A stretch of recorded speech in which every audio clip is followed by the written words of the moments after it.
Enfin, le test de la Switch 2 est enfin sorti. Oui, j'ai pu tester la Switch 2 sur de longues heures, et depuis à peu près 5 mois, j'en entends de toutes les sortes sur cette console. Est-ce que c'est une bonne console? Est-ce que c'est une mauvaise console? Est-ce que c'est une console portable? Est-ce que c'est une console hybride? Ou alors de salon? Tout un débat pour finalement ne pas avoir véritablement de réponse. Aujourd'hui, dans cette vidéo-là, je vais vous donner mes réponses par rapport à cette console-là, si je vous la conseille ou pas, et aussi de vous dire si vraiment pour le coup Nintendo nous a pris pour des cons ou pas du tout. Encore une fois, je vous invite évidemment à commenter, donner votre avis, évidemment dans le respect, et notamment je vous invite à voir la vidéo de comparaison de la Switch 2 avec la Switch OLED. Évidemment ça n'a pas d'influence en soi avec le test, c'est juste pour avoir un comparatif entre ces deux Switch, parce que mine de rien, la Switch 2 et la Switch OLED, j'ai pas l'impression qu'il y ait une si grande différence, malgré qu'on pourrait le penser. Dans cette vidéo-là, donc, je vais pouvoir énumérer plusieurs cas positifs comme négatifs, et ensuite entretenir une conclusion. Avant de commencer ce test, j'ai besoin de vous informer comment j'ai fait un peu au niveau des conditions que j'ai pu importer pour véritablement avoir un avis dessus. Il faut savoir que je me suis refusé littéralement à vouloir tester ou du moins donner un avis pur par rapport au jeu Switch 1 sur Switch 2, car j'estime qu'on ne mettrait pas véritablement la valeur sur la console comme elle devrait être. Donc pour l'instant, de ce que j'ai parlé, ça sera vraiment que des jeux Switch 2 et non pas jeux Switch 1. Et si vraiment je dois donner un véritable avis sur les jeux Switch 1 sur Switch 2, en effet, ça les améliore un petit peu, même si en soi c'est pas une grande performance, peut-être à part Breath of the Wild que beaucoup a dit que maintenant ça fonctionne beaucoup mieux, et peut-être, et ça je pense que ça ne m'étonnerait pas, mais pour autant ça ne fait qu'une petite amélioration, mais ça ne change pas littéralement le jeu, donc pour l'instant je ne vais pas en parler. Et les jeux que j'ai pu faire sur Switch 2, j'en ai 3 que je vais vous proposer pour le test. Il y a donc évidemment Mario Kart World, le fameux Mario Kart que tout le monde a plus ou moins parlé, aussi bien en bien que en négatif, parce qu'il fait sacrément débat lui aussi. Donkey Kong Bonanza, qui est sorti il y a pas très longtemps, qu'on a attendu une petite information avec un DLC qui va arriver, c'est plutôt sympa. Et notamment, j'ai voulu faire un choix d'un jeu tiers, parce qu'en effet, je vais pas faire que du jeu Nintendo, parce qu'il faut aussi que je donne mon avis sur les jeux tiers qui peuvent être sortis sur la console, et j'ai voulu choisir le seul jeu tiers que j'ai pu entendre parler, qui était vraiment sur Switch 2, et qui a vraiment été optimisé par Switch 2, Star Wars Outlaws. En effet, Star Wars Outlaws, et je peux vous assurer que, déjà on parle d'un jeu Ubisoft, on connaît Ubisoft, mais là, clairement, y a de quoi parler. Mais avant d'être dans du négatif, parlons du positif. Et clairement, la console a quand même beaucoup de points positifs, malgré que ce soit pas non plus la majorité, mais il est quand même bon de les signaler. Et notamment, ce qui pour moi fait vraiment monter le niveau de la Switch 2 et qui l'aide énormément, c'est les Joy-Con. Clairement, les Joy-Con, c'est perfecto. Alors attention, évidemment ils ne sont pas non plus sans défaut, mais clairement pour l'utilisation que j'ai pu avoir comparé au Switch 1 et Switch OLED, du moins les Joy-Con sont en soi les mêmes, clairement là-dessus il n'y a rien à voir, les Joy-Con de Switch 2 sont largement meilleurs, beaucoup plus agréables. Ce que j'aime particulièrement, c'est le mode vibration qu'il peut y avoir quand vous jouez à Mario Kart World ou alors même à Donkey Kong Bonanza. Le fait que dès que vous tapez quelque chose alors que vous faites une action et il y a ce petite vibration, ça donne un aspect tellement satisfaisant à jouer que clairement pour moi c'est vraiment un gros point fort. Et ça, sans ça, je pense que les jeux n'auraient pas la même vision des choses. Et notamment, autre point qui fait que les Joy-Con pour moi ont vraiment un bon niveau, c'est le mode souris. Ça, le mode souris, c'est véritablement pour le coup une nouveauté que je m'y attendais clairement pas avec la Switch 2, c'est que le mode souris fonctionne bien. C'est incroyable à le dire, mais il fonctionne littéralement bien. Que ça soit sur une table, sur un canapé, peu importe l'endroit, ça marche super bien. Le gros défaut, et ça j'en parlerai après, mais c'est que je pense que l'utilisation est très pauvre, et je pense que ce sera un gadget pour quelques jeux de chez Nintendo, mais c'est tout. Je pense pas que des jeux tiers vont plus l'utiliser que ça, alors qu'en réalité ça peut être vraiment intéressant, par exemple pour des gens qui veulent avoir la Switch 2comme étant un petit PC si on veut. Même si je pense pas qu'on peut brancher un clavier, je ne sais pas, j'ai pas fait le test. Et honnêtement, vu l'utilisation que je pense qu'on va avoir dans les jeux avec ce mode-là, c'est-à-dire pas beaucoup, ça m'étonnerait qu'ils auraient autant mis en place. Ensuite, autre bon point positif que je peux mettre, et ça peut impressionner certains, ce sont les Game Key Cards. Alors attention, je reste extrêmement négatif par rapport au format digital. Je ne vais pas me répéter 50 fois, on va être honnête 5 minutes. Si vous voulez acheter un jeu, achetez-le en physique, mais pas en digital. Ne le faites pas cette erreur-là, c'est une grosse bêtise. Parce qu'en soi, le digital, pour ceux qui ne comprennent toujours pas le problème du digital, c'est que vous n'avez pas propriété directement au jeu. Et surtout, quand vous achetez du digital, vous payez au prix de l'éditeur. Vous n'avez aucun moyen déjà de vous faire une réduction dessus. Et surtout, le gros problème, c'est que les jeux en digitaux, vous êtes dépendant de ce que l'entreprise va vouloir faire. Si demain, les serveurs coupent pour je ne sais quelle raison, qui vous promet que vous allez encore avoir vos jeux qui vont être encore là. Donc, clairement, évitez le mode digital le plus possible pour la sécurité de votre propriété et surtout pour être tranquille. Mais si vous n'avez pas les moyens de vous payer en physique, bah, attendez un petit peu, mais ne vous ruez pas directement sur des réductions, parce que c'est des réductions qui valent pas le coup, qui ne valent pas le coup. Surtout qu'en physique, vous pouvez avoir des fois, par exemple, alors évidemment, il y a Micromania et la Fnac qui proposent des prix de jeux tierces, enfin du prix d'éditeur, pardon, excusez-moi. Mais si vous allez dans des magasins, voilà, justement des magasins tierces comme par exemple Carrefour, Leclerc, Auchan et tout ça. Parfois, ils vont vous proposer presque 20 € de réduction dessus, donc clairement, ne gâchez pas ça avec du digital. Mais pourquoi je mets les Game Key Cards en positif? Parce que, mine de rien, ça reste quand même aussi du digital. Alors déjà, premièrement, Nintendo a assumé que ça ne sera pas d'eux, du moins ce qu'on m'a expliqué, ça ne viendrait pas d'eux, mais que ça serait donc que pour les jeux tierces, enfin, du moins, c'est le choix des éditeurs de dire, bah pourquoi pas, si je le mets en Game Key Cards ou pas. Donc ce n'est pas Nintendo qui sont en mode bon bah voilà, on laisse le choix aux éditeurs, nous on va rester en physique, et tant mieux d'ailleurs, je pense que c'est le meilleur move qu'ils peuvent faire, mais pour le reste ça sera donc le choix de l'éditeur. Donc si par exemple vous avez un jeu, je pourrais prendre, je sais pas, par exemple le prochain Call of Duty, imaginons qu'il arriverait sur Switch 2, bah s'il est en Game Key Cards, c'est pas Nintendo qui l'a forcé, c'est qu'ils l'ont proposé, et c'est l'éditeur, donc qui est là pour le coup, c'est Activision, si je me trompe pas, pour Call of. Vous savez, maintenant je me perds un petit peu. Donc en soi, si Activision a dit oui, c'est pas la responsabilité de Nintendo. Nintendo propose. Même si je suis d'accord avec vous que Nintendo déjà propose, il devrait même pas proposer cette idée-là, il devrait laisser ça en physique. Mais bon. Que voulez-vous, le marché est comme ça. Et surtout là où moi je mettrais le positif dans cette Game Card, c'est que vous pouvez le revendre. Et ça c'est bien. Ça pour le coup, je pense que ça peut redonner un petit espoir par rapport aux gens qui défendent le digital, c'est que en effet on peut revendre le truc.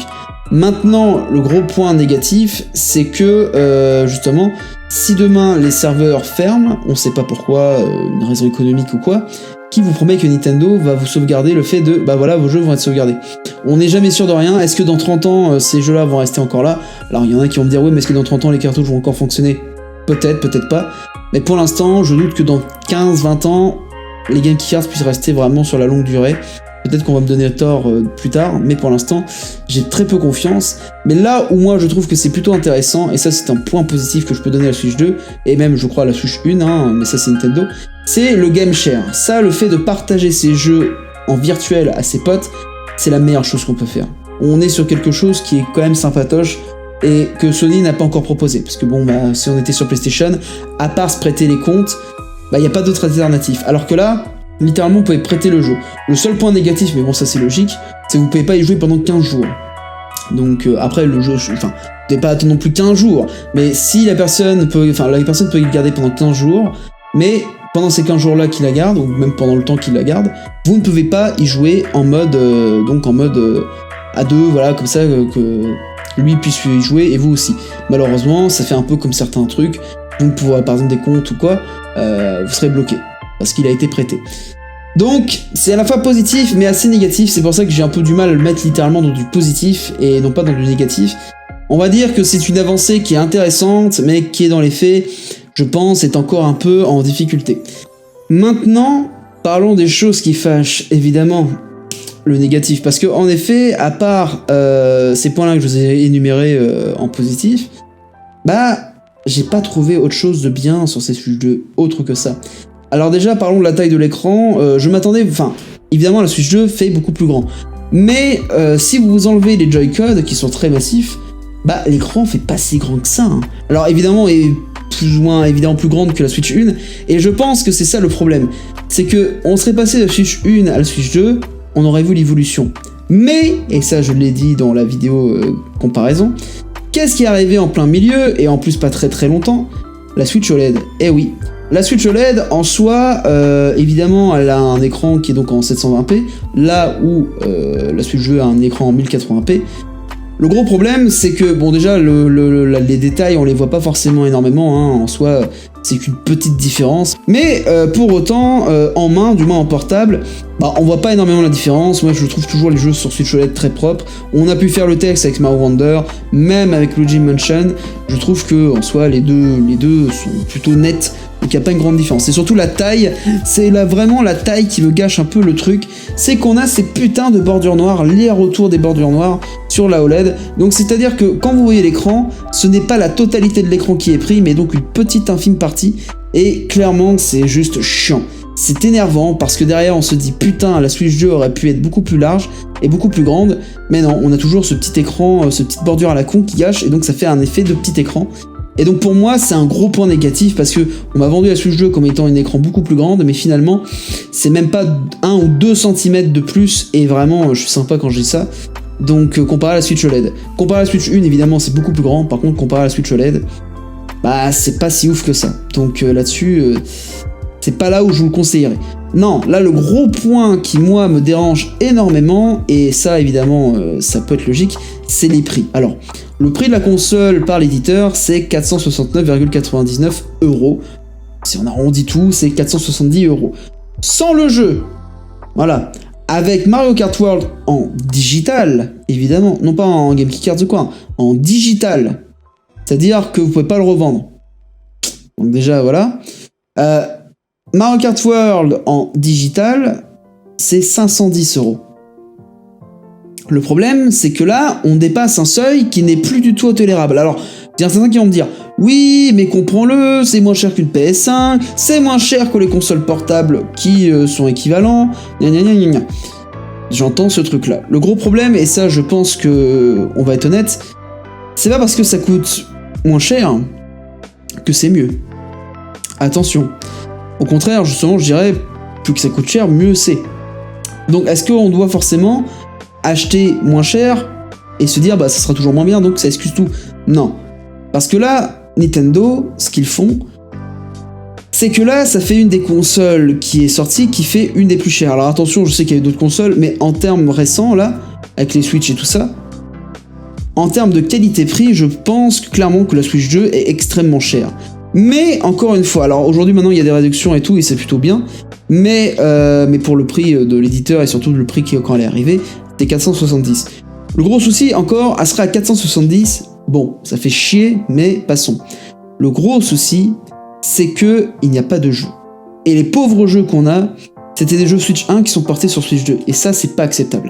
On sait très bien que Mario Kart World, d'ailleurs ça a été officialisé, que Mario Kart World devait sortir sur Switch 1 et non pas sur Switch 2. Le truc c'est qu'ils ont eu du retard et bah ils se sont dit vas-y attends, la Switch 2 va ressortir.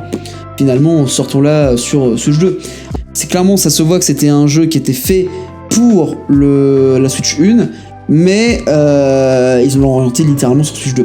Mais ça aurait été que ça. Bon bah c'est un choix commercial, ils savaient très bien que ça pouvait vendre la console et tout, ok. Le problème, c'est Mario Kart World à 90 balles. Il les vaut pas. Mais alors, clairement pas. Et vous le savez, comme on le sait, les Switch 1, quand ils sortent, enfin les jeux Switch, quand ils sortaient avant la Switch 2, évidemment, c'était le plus cher, c'était 70 balles. Pas 80. C'était très rare, les 80 €. Et si ça sortait, c'était vraiment un rare jeu parmi tant d'autres. Mais un Mario Kart, à 90 balles, excusez-moi, mais c'est pas possible. Alors évidemment, ça fait le débat sur le sujet. Est-ce que c'est bien ce qu'ils ont fait Nintendo? Est-ce que c'est pas des enfoirés? Parce que c'est un peu les premiers à avoir dit, bah tiens, hop, moi je les mets à 90. Je le fais. Eh bah, mine de rien, c'est que ça marchait. Et c'est le gros problème. Mais donc oui, le fait d'avoir le jeu à 90 balles, c'est un souci. Parce que le jeu ne les vaut pas. Des modes bataille qui sont clairement insuffisants. Le jeu en lui-même est quand même amusant. Je n'enlèverai pas ça, ça reste un Mario Kart. Mais mon Dieu, clairement, ce n'est pas un jeu Switch 2.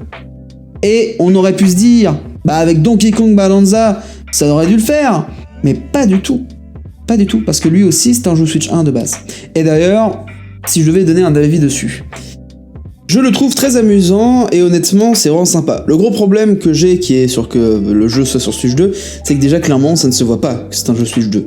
On est clairement sur des maps qui se ressemblent, avec juste quelques changements de couleurs, mais honnêtement, c'est un Mario Odyssey version de Donkey Kong.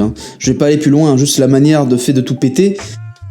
mis à part ça, il n'y a pas une véritable évolution. Et pour un jeu qui est une exclue Switch 2, bah, je trouve que ça le fait mal. Ça le fait mal pour la console, parce que honnêtement, la console pourrait mériter beaucoup mieux, de meilleures expériences. J'avais pensé notamment récemment d'un, pourquoi pas, Mario en 2D, avec une nouvelle expérience, un peu style Wonder, mais en beaucoup plus puissant, avec des maps beaucoup plus jolies, en fond évidemment, et puis avec des systèmes qui peuvent être un peu plus recherchés, et qui demanderaient peut-être plus de ressources qu'une Switch ne pourrait faire tourner. Là, clairement, ce Donkey Kong, il peut tourner facilement sur Switch 1.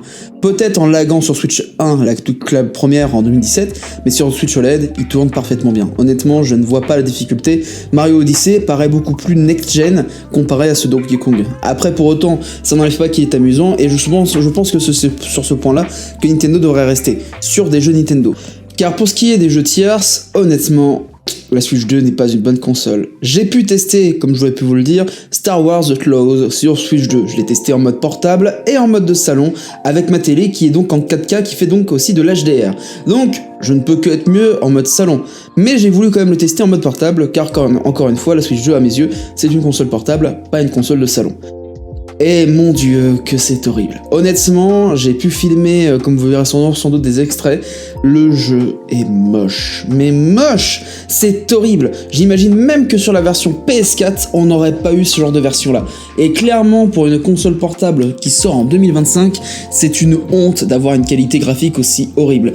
On le savait depuis longtemps que la Switch n'arrivait pas à faire tourner des jeux tiers, mais là, avec la Switch 2, qui nous vendait clairement des processeurs, etc., quand on voit ce résultat-là, c'est juste horrible. Clairement, Star Wars The Close, j'en suis déçu, parce que il faut savoir que j'aime beaucoup le jeu, je le critique pas, même s'il a une optimisation qui est moyennement bien, mais sur PlayStation 5, il tourne super bien. On a des effets de lumière qui sont vraiment jolis. Alors attention, la Switch 2 propose quelquefois des effets de lumière qui sont sympas, mais honnêtement, c'est tellement gâché en mode portable, avec des effets graphiques tellement horribles. Les effets de cheveux, c'est moche, c'est horrible, et surtout, on voit clairement que c'est mal texturé, et surtout, là où je n'accepte pas que ce soit en mode salon comme en mode portable, c'est l'aliasing qui est vraiment présent, mais surtout les petites pop-up au niveau quand on est par exemple à Tatooine, ce qui est plus ou moins la grande majorité du test que j'ai pu faire, avec les effets du sable qui est vraiment mal foutu au niveau du vent, des objets qui sont dans les cinématiques au loin qui pop-up, je vous ferai voir un exemple en vidéo,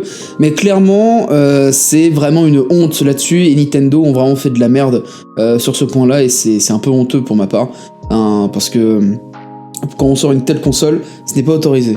Et je pense que c'est ça qui m'inquiète le plus avec la Switch 2, c'est que j'ai vraiment l'impression que c'est une console qui est malheureusement déjà en retard comparée aux autres consoles qui peuvent être sorties, et je parle pas que des consoles de salon, mais aussi de consoles portables, et même quand on voit aujourd'hui que le MSI Clo 1 M1 coûte aujourd'hui 430, donc il y a une énorme réduction qui est dessus, parce que je crois de base c'est 800-900 €, bah c'est dur de dire bah je vais prendre une Switch 2, parce que si vous voulez jouer aux jeux tiers, prenez le MSI Clo, Ne prenez pas du tout le Switch 2, ça serait le pire des investissements. On peut le voir clairement sur Cyberpunk, c'est clairement visuellement moche, et en plus de cela mal foutu. Si vous voulez jouer à Cyberpunk, ne jouez pas sur cette version-là, jouez-le sur une version sur console comme par exemple une PS5, une Xbox ou alors PC, ou une MSI Clo, mais n'achetez jamais une Switch 2 pour ça.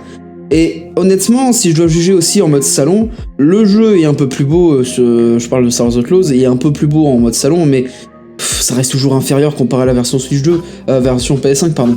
Donc pour moi, Nintendo ne doit pas se baser sur des jeux tiers, c'est clairement la grosse erreur qu'ils vont faire, parce que de toute façon, dans 5-6 ans, ils seront en retard dessus.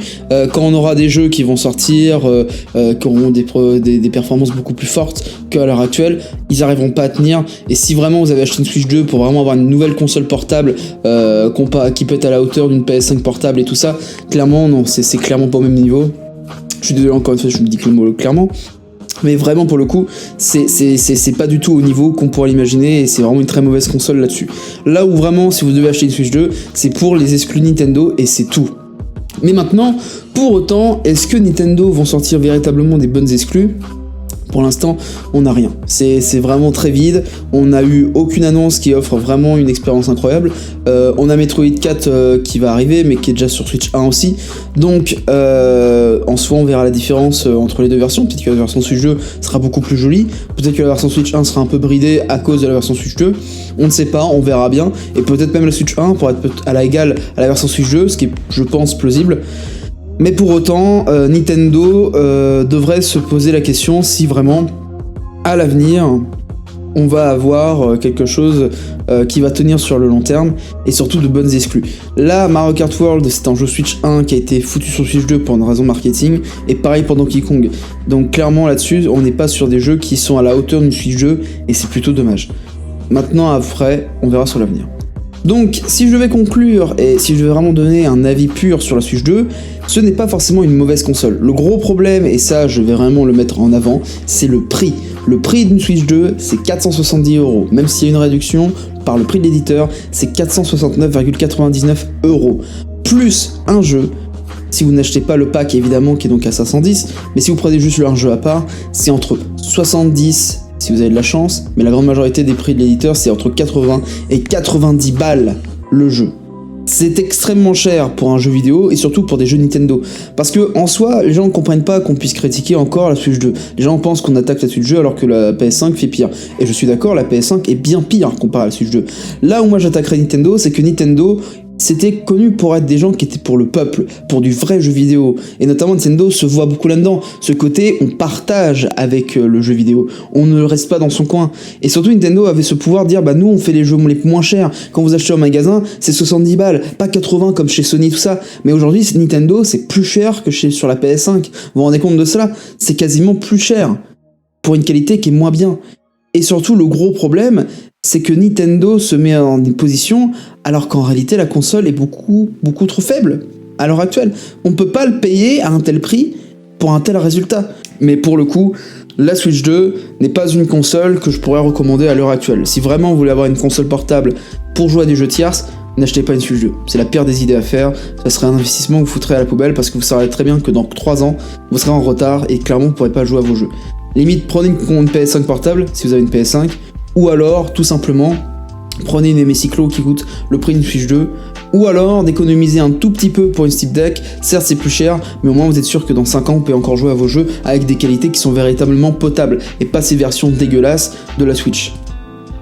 Donc voilà, c'était mon avis sur la Switch 2. Merci encore une fois d'avoir regardé cette vidéo, j'espère que ça vous a plu. C'était beaucoup plus calme, beaucoup plus posé que les autres vidéos, mais en tout cas, j'avais vraiment l'objectif de vous donner mon avis pur, et clairement la Switch 2 pour l'instant, à son état actuel, ce n'est pas top. C'est pas de la merde non plus, mais c'est pas top. C'est une bonne console dans le point de vue Nintendo, et je pense qu'à l'avenir, si Nintendo reste sur des bons jeux, ça peut être intéressant, mais pour l'instant, c'est du gâchis, et je vous le déconseille. Et si vraiment vous avez encore une Switch OLED, attendez un petit peu, franchement honnêtement, attendez un petit peu, au moins 1 ou 2 ans, et là vous verrez si vous prendrez une Switch 2. Par contre, si vous êtes possesseur d'une Switch 1 et vous n'avez pas de Switch OLED, là oui, achetez une Switch 2, ça peut être plus intéressant qu'une Switch OLED. Mais attention, ça dépend ce que vous recherchez. Est-ce que vous recherchez du portable? Est-ce que vous cherchez du salon? Si c'est du salon, vous allez quand même être un peu déçu, mais si c'est du portable, vous allez aimer, mais vous serez prévenu que ça sera pas parfait non plus. Faut surtout attendre qu'il y ait plus d'exclus Nintendo, et là on pourra en discuter. Merci encore d'avoir regardé cette vidéo là, j'espère que ça vous a plu. N'hésitez pas à commenter encore une fois par le respect, et à liker si ça vous a plu, ou disliker si ça vous a pas plu. Abonnez-vous, et puis on se retrouve très vite pour de prochaines vidéos. A plus tout le monde.